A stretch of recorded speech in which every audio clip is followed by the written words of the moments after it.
उन्हाळी वाळवणामधला अजून एक आम्ही आज पदार्थ केला तो म्हणजे तांदळाचे पापड आणि एकदम सोप्या पद्धतीने केलेले आहे, की तुमचे जास्त भांडे भरणार नाही, खरड जास्त निघणार नाही, पातेल्याला चटक, जळणं, खरड काढणं असे अजिबात काही प्रकार होणार नाहीयेत आणि पापड लाटताना तेलाचा सुद्धा आम्ही वापर केलेला नाहीये. म्हणजे अगदी एकच थेंब केलेला आहे. ते कसं काय ते पुढे व्हिडिओ शेवटपर्यंत बघा. तर आम्ही रात्री तांदूळ भिजत ठेवले होते आणि सकाळी ते उपसून आणि मग असे वाळत ठेवले होते. यासाठी जुना तांदूळ घ्यायचा, जो जाड जुना असतो तांदूळ तो घ्यायचा. त्याचे पापड छान होतात. तर अशा पद्धतीने साडीवर आम्ही सुकत टाकलेले आहे. सुकल्यानंतर त्याचं पीठ करायचं आणि त्यानंतर ते गाळून घ्यायचं आहे आणि मग आपल्याला पुढची खिशी घ्यायची आहे. तर आता इथे अर्धा किलो पापड आम्ही करणार आहोत. त्यासाठी पण आम्ही काय केलं पाव-पाव किलोचे 2 भाग करून घेतले. कारण घरामध्ये पापड वाळत टाकणार आहोत म्हणून मग जागा व्यवस्थित व्हावी म्हणून अशा पद्धतीने आम्ही करणार आहोत. तर 4 ग्लास पाणी आम्ही इथं उकळायला ठेवलेलं आहे. त्याला वाफ आली की त्यामध्ये पुढचे इन्ग्रीडियंट्स घालायचे म्हणजे अ, चमचाभर टाकलेलं आहे मीठ. त्यानंतर आता मीठ टाकल्यानंतर चव बघून घ्यायची कितपत खारट, कारण जास्त खारट नाही ठेवायचे. वाळल्यानंतर पापड खारट होतातच. पाण्याला उकळी आली, की त्यानंतर त्यामध्ये टाकायचं आहे 1 चमचाभर पापड खार, फुल खार. तुम्ही तुमच्याकडे काय म्हणता कमेंट करून नक्की सांगा. आणि घातलेले आहेत चमचाभर जिरं. ज्यांना नाही जिरं घालायचं, नाही घातलं तरी सुद्धा चालेल. जिरं नाही घातलं तर पापड एकदमच पांढरा शुभ्र दिसेल आणि जिरं घातलं तेवढं पोटामध्ये जातं. थंड असतं जिरं. डायजेशनसाठी जिरं खूप महत्त्वाचं असतं. आणि त्यानंतर घातलेले आहेत तीळ. जे तीळ असतात ते आपण वर्षभर काही आपलं जास्त खाणं होत नाही. मोस्टली आपण जानेवारी वगैरे आला तेव्हा खातो थंडीचं. आणि मग असं पापडाच्या याच्यामध्ये थोडं का होईना तीळ पोटात जातं. कॅल्शियम असतं तीळमध्ये, आयर्न असतं. तर ते असं खूप जास्त प्रमाणात नाही, पण कमी प्रमाणात का होईना आपलं आपण ते खात राहतो वर्षभर. आणि त्यानंतर ह्यामध्ये घातलेलं आहे पीठ. तर आता इथे समजा 2 मापं जर तांदळाचं पीठ आहे, तर त्यामध्ये अर्ध मापालाही थोडंसं कमी मैदा घातलेला आहे. मैदा नसेल घालायचा तर गव्हाचं पीठ घालायचं, कारण तांदळाच्या पिठाला असा वाक नसतो म्हणून. आणि जर गव्हाचं पीठ घातलं तर काय होतं भाजताना पापड काळसर होतो. तसं होऊ नये म्हणून आम्ही ते थोडंसं मैदा टाकलेला आहे आणि आता हे पीठ घेरून घेणार आहे छान आणि घेरल्यानंतर काय करायचं, गरम असतं फार पीठ, चोळायचं तर आहे. मग काय करायचं, ओलं फडकं घ्यायचं कॉटनचं आणि त्याने असं दाबून घ्यायचं आहे. आता हे नवे-जुन्याचे कामं करताना पसारा ओट्यावर होतोच आणि तो तुम्हाला दिसतच असेल. आणि जर ते मी कॉन्शियसली एकदम पसारा न करता जर रेसिपी शूट करायला घेतली, तर आईंना ते कुठेतरी जमणार नाही. कारण ह्या कामांमध्ये रेसिपी शूट करण्यासाठी पॉज घ्या, मग करा, मग थांबा, असं होत नाही, असं जमत नाही, खराब होतात मग.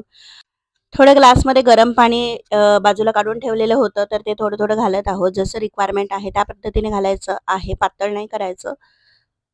पण निदान पीठ छान घोटलं जाईल इतपत करायचं. त्यानंतर परातीमध्ये अ, हे पीठ टाकायचं आहे आणि अशा पद्धतीने व्हिडिओमध्ये दाखवलेलं आहे त्या पद्धतीने कॉटनच्या सुती कपड्याने ओला फडक्याने असं चोळून घ्यायचं आणि त्याचे आता छोटे-छोटे गोळे बनवायचे आहे. इडली पात्रामध्ये खाली पाणी उकळायला ठेवायचं आहे आणि त्यामध्ये असं मध्ये होल करून हे गोळे मोठे-मोठे असे आपल्याला वाफवून घ्यायचे आहेत.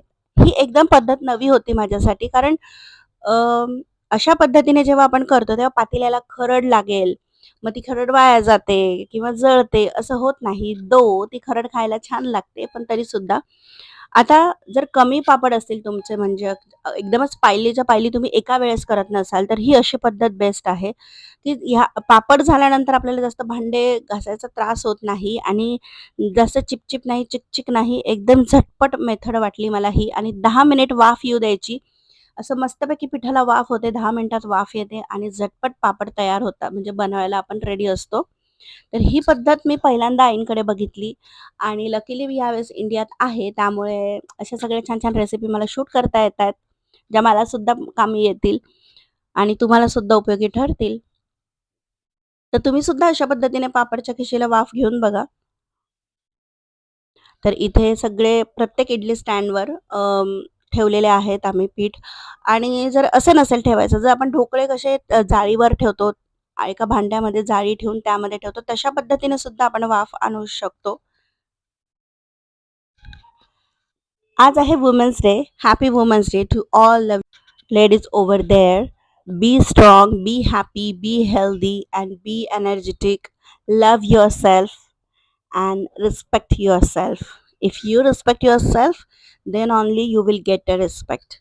तर ते 10 मिनिट नंतर वाफ आलेली आहे आणि बघा किती मस्तपैकी वाफ सगळ्या एकूण एक जे आपण ठेवलेले आहेत गोळे त्याला आलेली आहे आणि ते परातीमध्ये परत काढायचे आणि आता परत मळून घ्यायचं आहे आणि त्याच्या लाट्या बनवायच्या आणि पापड लाटायला घ्यायचे बस इतकंच आहे. खूप सोपी मेथड आहे ही पापडांची.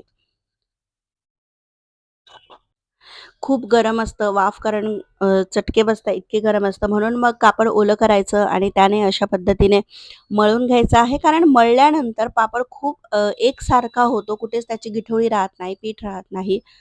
आणि इथे जे पाणी घेतलेलं आहे ना, ते डिंकाचं थोडासा डिंक घेतलेला आहे आणि डिंकाचं पाणी करून त्यामध्ये तेल घातलेलं आहे.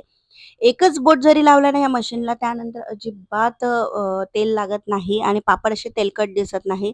एवढे सगळे मी पापड केले, पण त्यामध्ये फक्त एकच बूंद तेलाचा वापरलेला आहे. तर असे मस्तपैकी पापड आम्ही बनवलेले आहेत. तर आज काही बनवू, उद्या काही बनवू असं करत आम्ही करणार आहोत. कारण गच्चीवर जर वाळवायचं तर एका वेळेस भरपूर सुद्धा पापड करू शकतो आपण. पण जेव्हा घरामध्ये थोडंसं ऊन येतं आणि त्यामध्ये करायचे असतात तेव्हा रिस्ट्रिक्शन्स हे असतातच. तर एकदम मस्त झालेले आहेत पापड, अजिबात तडे पडलेले नाही. चवीला पण छान आहे. आम्ही तळून बघितला, तळल्यानंतर तो असा मस्त फुलला, भाजून पण बघितला, भाजल्यानंतर पण छान फुलला आणि तोंडात टाकल्यावर खुसखुशीत असा मस्त लागतोय हलका-फुलका. तर येस, आता हे मुलाचं लहान मुलाची पण लुडबुड चालू आहे म्हणून त्याने त्याचे तिथे टॉयज ठेवलेले होते. कारण आम्ही इथे वस्तू ठेवल्या उडू नये म्हणून, तर त्याने पण कार ठेवलेली आहे. तर आय होप तुम्हाला आजचा व्हिडिओ आवडला असेल. व्हिडिओ आवडला असेल तर चॅनलला सबस्क्राईब. पुन्हा भेटूयात नवीन एका व्हिडिओमध्ये.